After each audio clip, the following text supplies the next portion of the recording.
Hello everyone, this is Miss Hadley History, and I just wanted to share something I saw in Virginia, specifically Fort Monroe.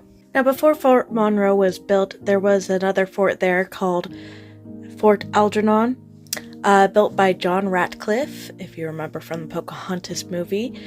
He was the man who kind of took over after John Smith, and he helped to build the fort. It was seen as a really good defense for the area, especially for the Chesapeake Bay.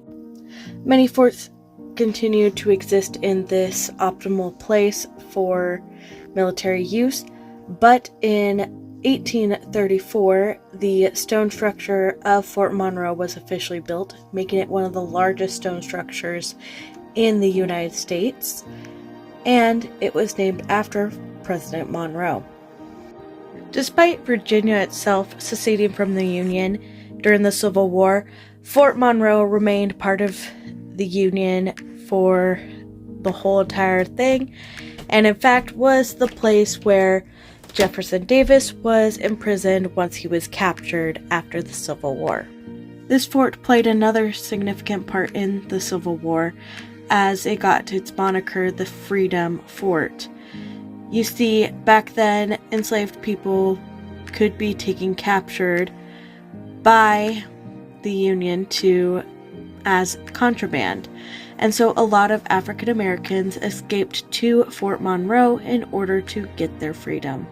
Many prominent figures have served at Fort Monroe, such as Edgar Allan Poe, and also many presidents have visited, including Abraham Lincoln, who stayed in this house.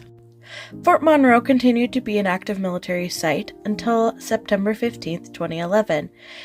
On September 15, 2011, President Barack Obama decided to dedicate it as a national monument in order to preserve the historical significance it had to African American people.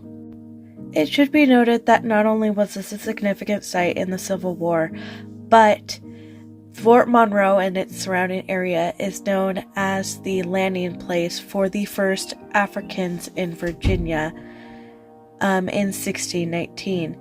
And so that is also why it has been dedicated as a national monument. Which I believe makes it fitting that the first African American president would dedicate this as a national monument, and that the last colonel to work at Fort Monroe as a military base is Colonel Anthony Reyes.